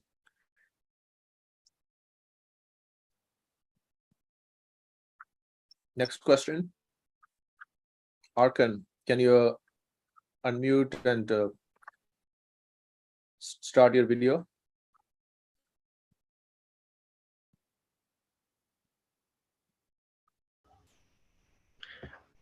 Hello, everybody. Sorry, I was just applauding and admiring his achievement. Actually, it was just amazing. So, but actually, I had a question in my mind. I know it's like a repeated question, but every time somebody asks that question, we get a different answer. So, for somebody like me who is doing like theoretical work now, I was planning or like thinking about how to get to a point that you think about what needs to be solved in this field, like get that knowledge. And if you want to go ahead and start your company and focusing on that field, because like I'm at the beginning of the journey now, but I'm very, very interested in this field. But I was just wondering, like, what should I do to strengthen my background and, taking the next steps toward that goal? Who wants to go first? I'll start. So most of the times when people do theoretical research or fundamental research, Prachi can actually show it on the screen. It is called technology readiness level. And most people are in the early discovery phase, where they are trying to look at certain problems and trying to discover things. So at TRL level 1 or 2. And it is a beautiful process. Everybody enjoys the act and the process of discovery. And sometimes people just get focused on that, finding a better discovery or a more discovery about a certain or a particular thing. But at some point, somebody has to take those discoveries and translate it to different levels before it gets applied in the real world. So computers are a good example. Since we are learning about quantum computers, the early computers were mechanical systems like the abacus, where somebody had to manually move things. Then they automated that process by using gears and levers and all those things, where you put an input and there comes a mechanically done calculated analog output. And afterwards, they were able to, for telephone switching, companies like AT&T and their Bell Labs, they were able to create better systems and better switching systems using vacuum tubes. And then in the 1940s, they discovered the transistor, the junction. And in the 50s, 60s, etc., they were able to miniaturize it and build it using silicon at a cheap price, as opposed to using something like germanium, which would have made the chips more expensive. So they used a readily available element like silicon to be the base or the foundation of it. And then they created technologies and methodologies that put all the transistors in an integrated circuit chip. And due to the constant innovations in that process, they did not reinvent the transistors. They did not reinvent the basic gates or the logic gates. They kept on innovating the process for making these chips, and thereby created the so-called Moore's law of the miniaturization and the cost factor. Moore's law is not just about the miniaturization of chip. It is also the miniaturization as a function of both time and money. It is the commercial equation that every 18 months, the chip density would almost double and the price would also fall. You can always make denser chips, but the prices can go exponentially higher. That would not have made chips accessible in the market. So it is a very commercial process. And now, again, there are new types of chip architectures like GPUs, but again, the fundamental transistor and the miniaturization methods and the rules have remained the same. So there is always something new to be done based on that original discovery of how transistors work. So that is the application, going from transistor, which is at early TRL levels, to applications, which is developing GPUs. So oftentimes scientists and researchers, especially in laboratories, whether it is university or other labs, they're always interested in the early stages of technology development or technology discovery. But unless you take it to the real world, you cannot actually change the world using your discoveries. So there could have been transistors sitting in a laboratory or in a museum, but today instead we have transistors in the palm of everybody's hand, and that is taking things through different technology readiness levels by creating an impact. Prachi and Herman, any thoughts and additions? Yeah, I can like it. That's pretty. It's a very good question. And for Avian too, I wondered the same, because even when we started, we didn't necessarily we had the COVID logistics problems, but we didn't think that we had more faith in drones as a technology than necessarily the enormity of that problem. So it's very common in very many startup books and startup classes that identify the problem and find the best solution, etc. And that's probably the correct, like a great approach in very, very many cases. But from my one personal experience, you don't necessarily need that. I mean, if you really, really have a great idea and you think this will solve some problems, then you should at least start the process of like, I'm going to, this is what I'm going to aim for, and start the process of forming a company around it. You don't need to verify, you cannot verify everything before you start. At some point, obviously, you need to, slap yourself in the face and be like, okay, what do I really need to focus on to make this into business? But don't let that stop you from, casting off your worldly belongings and going for your idea. Because I think that kills lots of ideas in the crib that you're not sure about if it's really commercially viable. At some point you need that, but as these technology readiness levels state, you don't need it at step one. So, and if you think I would say maybe then the first step is to, form a team around it, find somebody that's also excited by the technology, and they will, maybe if they have a more business focus, maybe they can start working on where is this best applied. But if you think you have a great idea, you don't need to have solved, know exactly the niche before really going for it. Yeah. The way I like to think of getting to designing your company is first asking a question is like, what problem are you solving, or what interesting technology that you have that can be applied in a novel way and solves an existing issue, or makes a certain process better, or does something that's different and better than the status quo.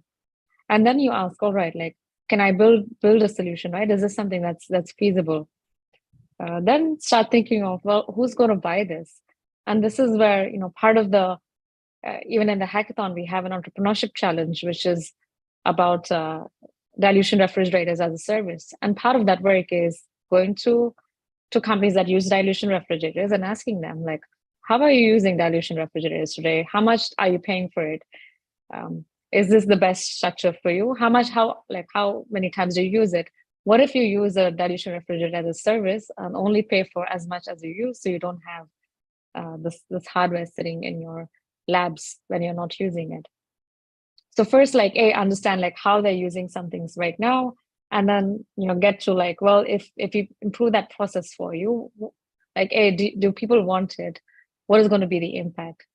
So start then understanding, right? How do you fit something into the real world? So this is a journey that I would recommend starting with.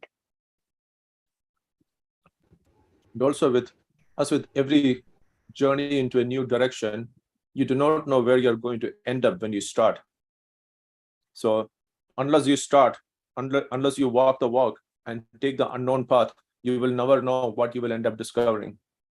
Maybe you will end up discovering new lands, new continents, new lakes, new mountains, or you might end up discovering new scientific ideas, new technologies, new discoveries, or you might end up discovering that there are new opportunities and challenges in the market that only you can solve because you are ahead of everybody else. And that is why it is important to start, and that is why it is called a startup.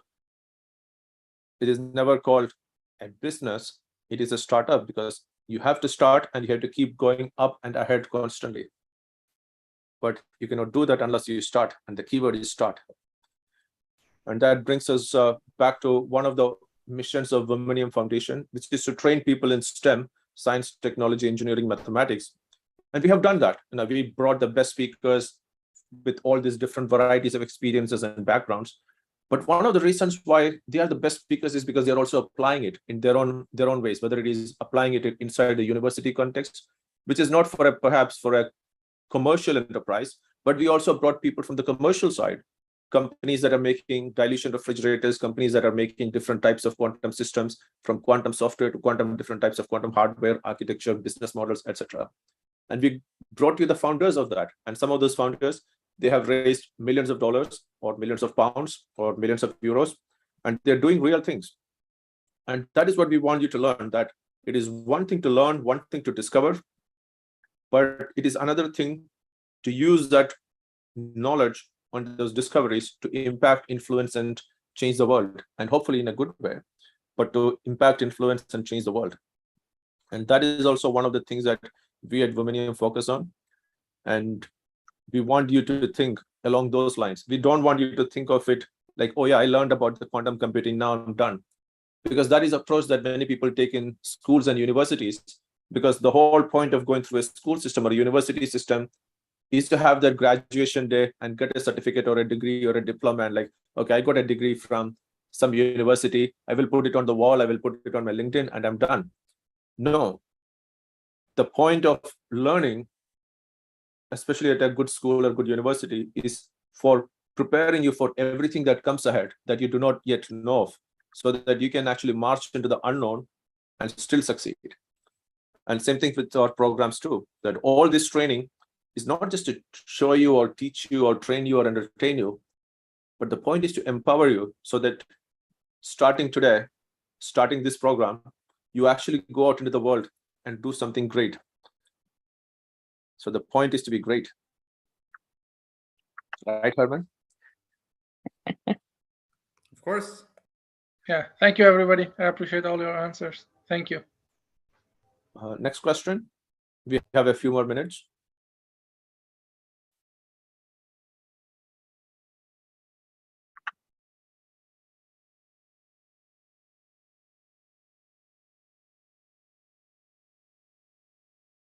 I hope that people are already busy, doing their market research and product development, and they don't have time to talk to us.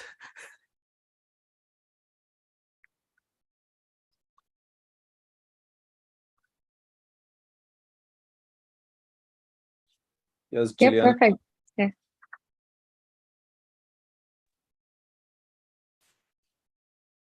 Hello, always me. Kudos, Herman. It's remarkable what you did. And I would like to ask you, as even if Europe is heterogeneous, so you can have different speeds in between countries, how much of your bootstrap activity was related to paperwork?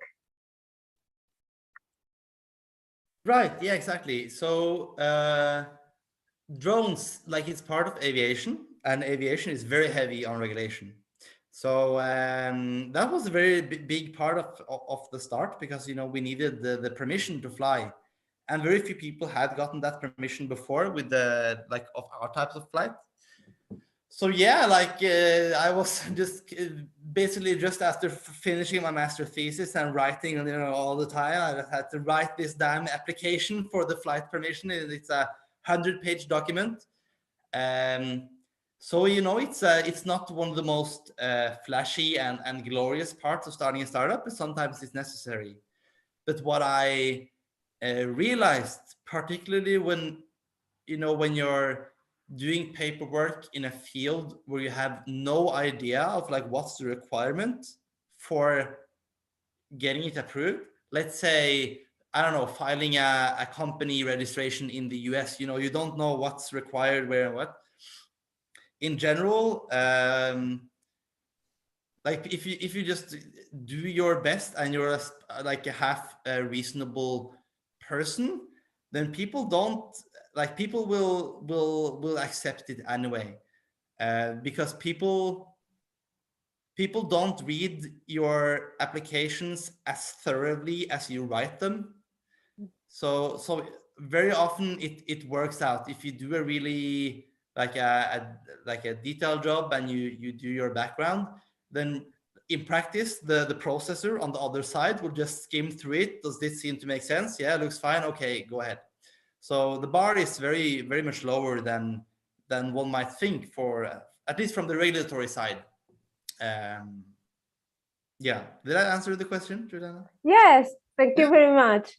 Yeah. And kudos for all your energy and your pitch of doing things. It's remarkable. Thank you. No problem. It's I feel fortunate to have this great opportunity, and with Womanium here, you will find you have a great opportunity too, and with the the hackathon as well. Here we have so many talented people that are all interested in quantum computing, and people seem really smart and driven. So you should really take this opportunity to try to start something more than just winning the hackathon, And I'm pretty sure that one of the best ways to win the hackathon is to have a great entrepreneurship idea. So yeah, you should really take advantage of that. And like, speaking as a Norwegian, we are born and raised to not be boasting and to not think that we're better than anyone and don't think that we're funny or can do something. This is part of the Norwegian culture. Like, really be shameless. If you're from the US, this is slightly easier for you. If you're from somewhere else in Europe, you're mostly a little more similar to Norway, or, you know, other than America, I guess. Yeah. And I really be shameless. At the end of the day, people care about who's winning, you know, and if you don't go for it, then people won't notice it, and you will live in your comfort zone. But yeah, nobody like was ever. You will never regret for the rest of your life that you asked somebody, come join my team, and they said no. You know, that's not something that's going to haunt you. But it will haunt you that you didn't put all your energy into forming a great team for the hackathon. Because then suddenly that other team, you know, they explode and they start this quantum startup, and you didn't take the opportunity. Thank you very much. Yeah. One idea for you, Juliana, is maybe making a challenge of a Sardinia ecosystem. The Sardinia Quantum Ecosystem or Innovation Hub, and maybe you could be writing a proposal to the European Union. And I know that they have a lot of startup funding as well to make Sardinia the hub, and making the case for it, why they should invest, what is the outcome they're going to see at the end of it. So maybe this could be the output for you as well as part of this hackathon. Maybe I will try. Anyway, I will try to build something. I don't know if my ideas are good, but anyway, it's worth trying. Of course, of course. We have another question for Herman, which is. But before that, Juliana, there are no good ideas or bad ideas. There are only successful ideas and unsuccessful ideas. And the reason why some ideas are successful and some are not successful is because some people had teams that could take ideas and make them successful. And different set of team with the same idea could not have succeeded. So there were people who had a compass and a map and a ship, but then there were only some sailors who were bold enough to sail and go to new places. So in a way, we all have similar abilities and capabilities. It is just that some of them, they take that extra step to go ahead. So go ahead. Thank you.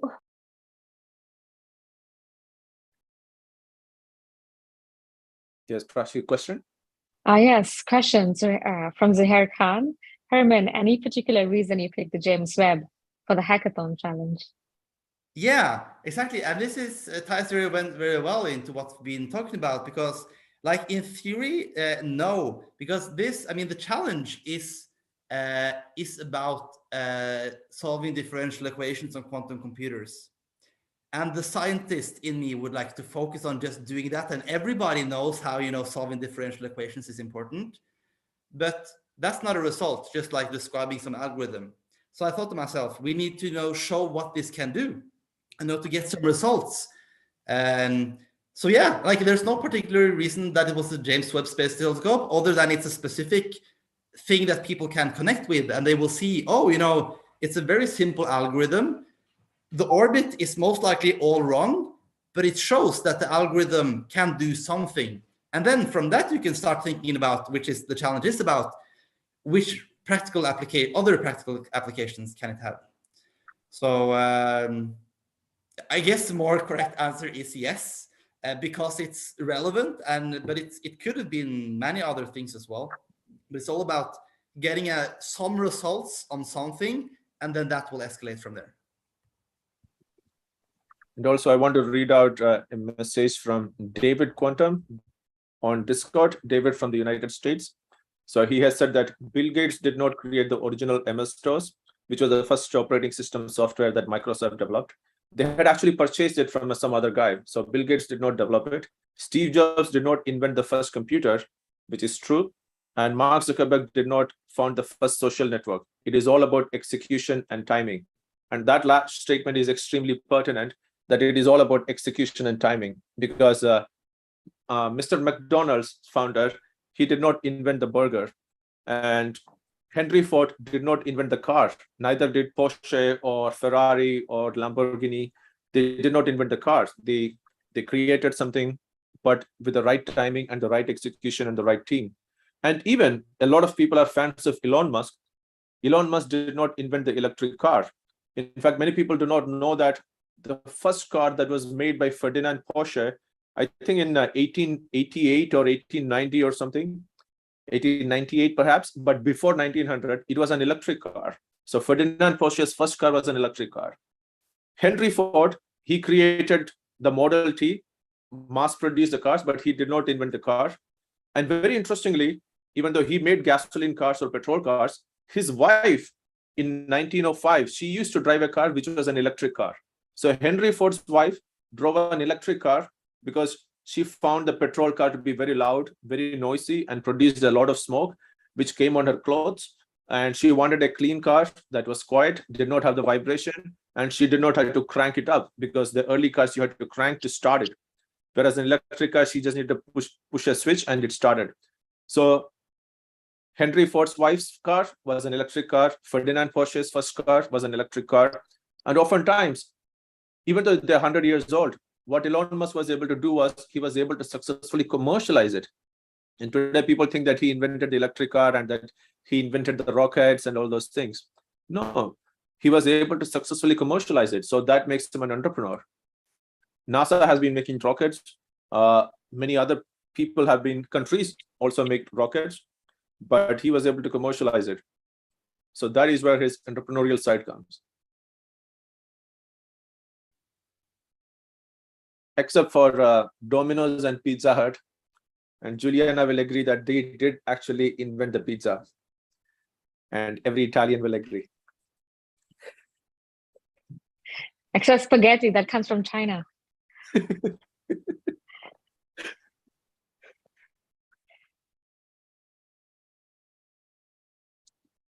Any other questions? Any other points?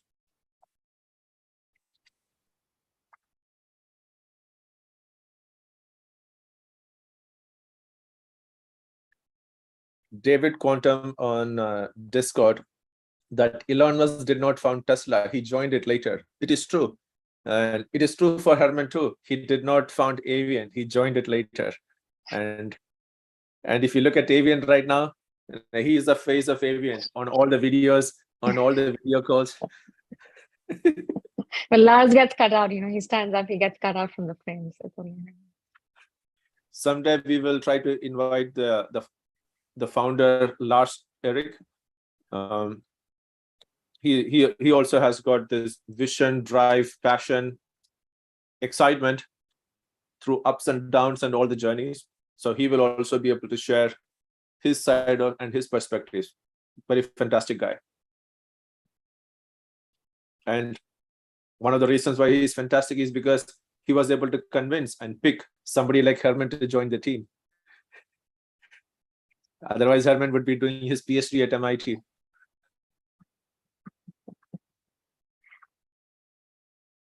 Can't hear you. Oh, I just said yes, true. And I hope that Herman, our meeting and taking you to some of those investors and entrepreneurial stuff, it had some influence.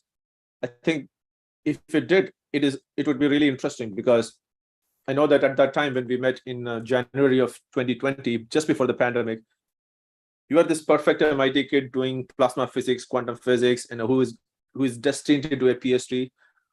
And then I took you to some of these side stuff where you got to see some early stage founders pitching their companies, and I asked you to give some feedbacks and thoughts. And also you got to meet the early stage investors, the angel investors, and you were in the same room. And did it in any way teach you something, influence you? Yeah, of course. I mean, it's all about, being able to see the other things that are possible to do. And at least from Norway, you don't consider that to be something you can just choose to do. And then, I mean, meeting people and getting there, realizing that, you know, I could do this as well. This is not, it's hard, but it's not inaccessible. I think that's a big part of it. And also, you know, there are seeing the exciting parts of taking on a risk like starting a company, because it sounds very scary, but then you see, I remember the people at that you were advising at the time that we met and discussed their startup, they were so, you know, passionate, and they were creating this baby with their hands, you know, their company. And it's, you know, it's a, you know, different aspect of a different way to lead a career. And it's, yeah, have very many positive things. And until you meet people that have done it, you don't know. I guess this is a point for everyone. If you can, do speak to entrepreneurs in your areas, in your neighborhoods, in your cities. Also, if you can, there are a lot of meetup groups that have entrepreneurship focus. But if there are any events that you can find, or even right now, there are a lot of startup pitch competitions. And those are always really fun to go to because you hear new ideas, even if they're bad ideas, you know, but it's good. It gives you things to think about, to talk to your friends about, and really discuss an idea. So yeah, try to go for these startup pitch competitions. Those are actually my favorite and most fun ones. Fun events to go to. But I will also give you the downside of some of those programs or events, that you have to meet the right people. So there are a lot of countries, a lot of cities, a lot of governments that are trying to create the so-called startup ecosystems, but they have not succeeded because they were not able to bring the right element, the right people, and the right inspiration to inspire people to start good companies. Because if you go to any country, and if you ask the government of the country, if you ask the universities, if you ask the people, they will all say that, yes, we need more entrepreneurship. And every country is hardcore promoting entrepreneurship, trying to create their own Silicon Valleys. Silicon Valleys in every part of the world has some version of Silicon Valley, but they're not as successful. So you have to go to the right people. It is like going to a conference to learn about neuroscience, but except that these are all amateurs and they do not have any scientific background. And if you want to learn about real neuroscience, you have to go to the place where the real neuroscientists meet, not where some amateurs meet and talk about something that is not based on sound reality. And that is one of the reasons why we go to real founders of real companies that have raised real money, and some of them have real products already in the market, so that you can actually learn about real people. And Herman is a good example of that he also started as a student. Now he has got a real company with a real product and service with the real customers in more than one country. So he also can talk about starting in one country and expanding to other countries. And I hope that he will expand into many more countries, into all your countries, and you will get an opportunity to get some medical samples delivered in your country. Then, just as that introduction of Herman to something different, that people do and pursue different things, like startups and entrepreneurship, it somehow made him think along those lines. And when the opportunity came, I remember when I met Herman in early 2022, his future was set. He's going to do his master's from MIT, then he's going to do his PhD from MIT. And somehow, 6 months later, he joined a startup. So sometimes when you see new opportunities, it allows you to see that there are new possibilities in the world. And that is one of the things that we want you to consider. It may not be that you will start your startup in the quantum computing domain. It will be a different domain. Like Herman did plasma physics, quantum computing algorithms, but he started his startup in a different domain. But the desire to start and do something in the world and to influence and impact the world, and that is a thing that we want to inculcate and convey to you. There's a question in Discord. What is Avian's exit strategy? Yeah, I mean, different people have different exit strategies, obviously, for their stake in Avian. As a company, we have no plan. Like, our plan is to become the leading drone transportation company in the world. Depending on how ambitious people are, we say either Europe or Norway, all over the world. But to be quite honest, it's the world. There are so few. It's such a great opportunity. There are very, very few drone companies, and the market is so unsaturated that there's no reason why our drones shouldn't transport, medical samples and food and adrenal shots or spare parts all over the world. The drones don't care where they're flying. So the current exit strategy is to build a huge multinational company that transports everything across all over the world. Obviously, our investors most likely will want to sell their shares at some point. So it's basically going public. If you're like, obviously, most likely we will go public. So for the investors, it's going public. But yeah. Did I answer the question? Yes, that's having an IPO. Yes. And the second part of the question from David Quantum about the exit strategy was just a statement that Amazon just vacuumed up Roomba for 1.7 billion. So who knows what potential exit strategies might arise for Avian and Herman's team as they keep on building and expanding their business and company to different countries, different applications, different clients. So new exit strategies might arise for their investors that is not yet visible. So that is why, Herman, keep growing. The more you grow, the more your bonds will expand and more opportunities will open up. So like this is, I like saying this, that when let's say Google makes the offer to buy Avian, we say no, and then we buy Google in 1 year.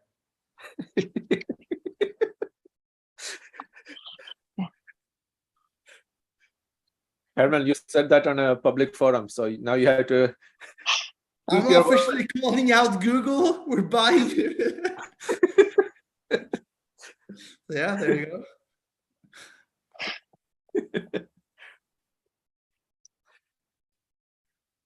It reminds me of again a story of, it happened in around 2007. Porsche, the car company, they also have their financial arm, their financial division. So they were able to accumulate so much money from the financial division that the Porsche's car division, they wanted to acquire Volkswagen. So they had made a bid on Volkswagen and all the Volkswagen subsidiaries, which included companies like Audi, Lamborghini, etc. Skoda, I think Skoda is BMW, but all the subsidiaries. And Volkswagen CEO and the leadership, they played it smarter. And all of a sudden, Volkswagen went and acquired Porsche. And I still remember, Porsche was a very small car company. They only make sports cars. Volkswagen makes all types of cars. Audi, which was owned by Volkswagen, also makes a lot of cars. Then they also own companies like Lamborghini, which directly competes with Porsche. And yet, the leadership was visionary, driven, and strategic. So who knows? Someday Google will try to acquire Avian. And then suddenly the next day, Financial Times headlines, Herman acquires Google. Yeah, people recognize this photo. But this was early days of Apple. And yeah, today he can definitely buy IBM.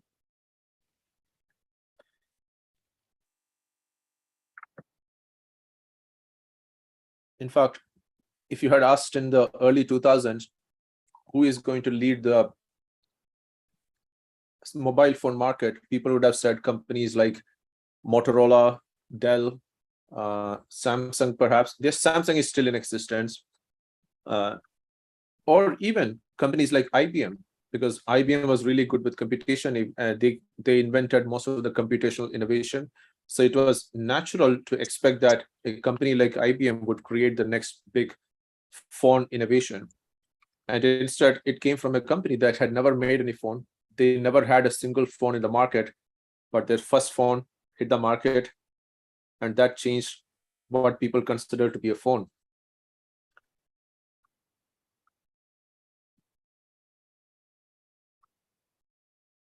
Any questions? It is.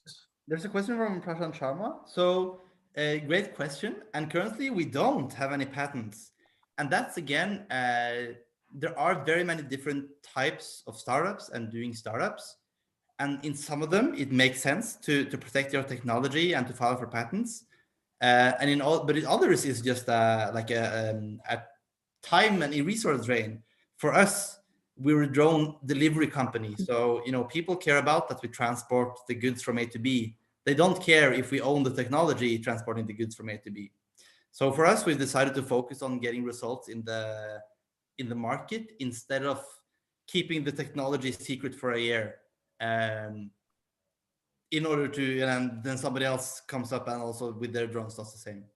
So, it's,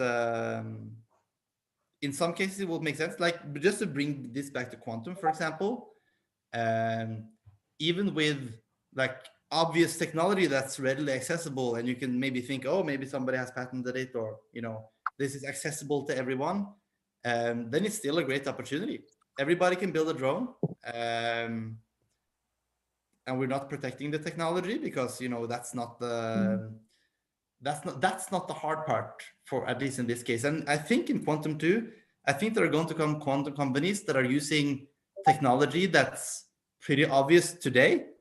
Maybe like, let's say, solving differential equations, or people talk, random number generation, all these things that are even presented in the hackathon challenge. They're obviously not patent protected, and I think they're going to spark great companies. So at least it's not as a necessity to have patented technology.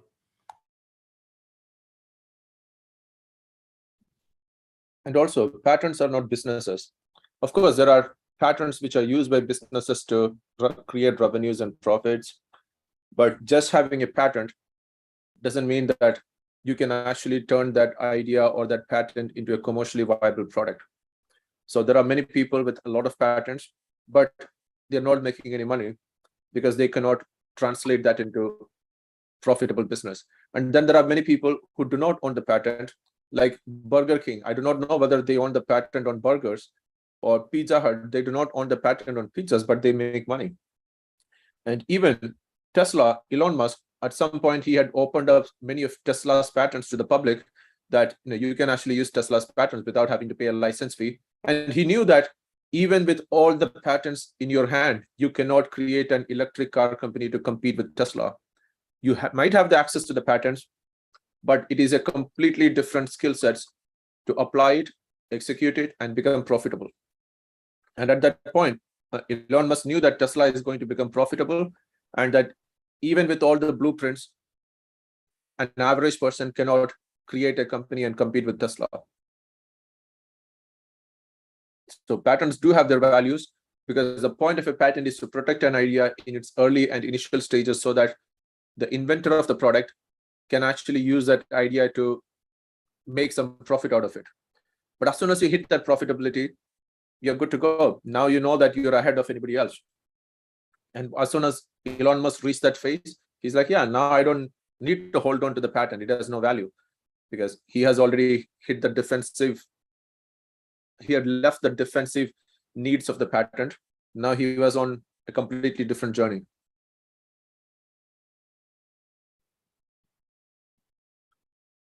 Any other questions? Because I know that you're not going to start a startup right now, but we want you to create something, and for that we want to inspire you to think along those lines. So again, Herman, when I told him that, oh, Herman, you should consider a startup, and he's like, what startup? I said, yeah, you're doing quantum stuff. There is a lot of money and investment in quantum, so he should start a quantum cryptography or quantum algorithm startup. And he had the perfect background for that. And he did not take the quantum idea, but he took the startup idea. So here too, you are learning about quantum computing in this program. When we ask you to think of the entrepreneurial side of things, it doesn't confine you to start a company only in the quantum domain. It will be great if you can do it in the quantum domain, but it could be in any other field. It could be in aviation, like Herman did, or automation, like some of Prachi's companies are, or it could be in any other field. But the ability to start, create, bring a team together, apply your skills and knowledge, bring in their skills and knowledge, identify problems, come up with solutions to those problems, scalable solutions to those problems, to be able to scale it up within a certain price range, hit the market, make sure that people can afford it, but also that you can make a profit, and then grow and expand. So basically, the early stages of a startup, that is what we want you to learn. And those are the exact skills you also need to create a good hackathon team. And here in this case, your prize for solving problems is coming from as a hackathon award for the winners. But in the real world, that prize comes from the real market, from your customers. So in this case, if you do a great project, Womanium's partners, many of the companies, they will be sponsoring and we will be giving you some prize money. But in the real world, it will be a much bigger sum. It could be hundreds of thousands, it could be millions, it could be even billions of dollars. And that will come from real customers. So if you create a good hackathon team, you will learn many of the skills required to scale up and hit that $1 billion, $1 trillion market for future computational systems. And that is what we want you to learn. Any questions? Otherwise, I think Prachi and Marlu can conclude.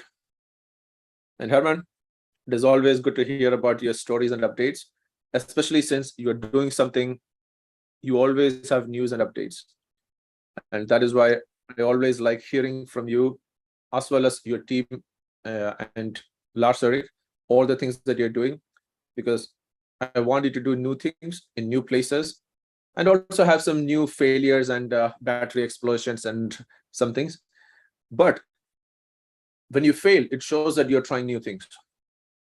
Because if you only try the same thing again and again, there'll be no failure and there'll be no innovation, there'll be no growth. So keep coming back periodically, every time with an expanded story and good developments. Yeah, of course. Thanks for having me. Yes, that was fantastic. Thank you so much, Herman, for sharing your story, sharing Avian's story. Thank you, Raj. Thank you, Prachi, for these great and insightful presentations and answers to the question. Many of us, including myself, are in academia, and it's a different way of thinking, different pace, different processes, different outcomes, different time scale of the outcomes. And as you said, you need to be exposed to things to think of it yourself and open that possibility for a path. And now everyone has been exposed and will pick their paths, taking everything into account. Thank you so much for opening those ways. All right, so in terms of next steps, we will take a break this weekend and we'll come back on Monday where you'll begin the hackathon process. So on Monday, Marlo, correct me if I'm wrong, but you'll hear from the different companies with the pitches, with their hackathon challenges. Is that correct? Perfect. So come ready, go through all the hackathon challenges. I think you're already making teams yourself, and come ready. Yes, so the process is you sign up latest today. If you really can make it, do tomorrow, but we will start confirming the teams from tomorrow morning. Then on Monday, you will be there with your team and with the challenge chosen. All companies will briefly introduce themselves and their challenge, but that will just be brief. After that, you will go to the breakout rooms with your challenge, your company mentor, and there you will get a more in-depth presentation from them and a more in-depth discussion. So the whole session on Monday will focus on the challenge that you picked and that you got confirmed. And it will be the launch of 2 very exciting weeks.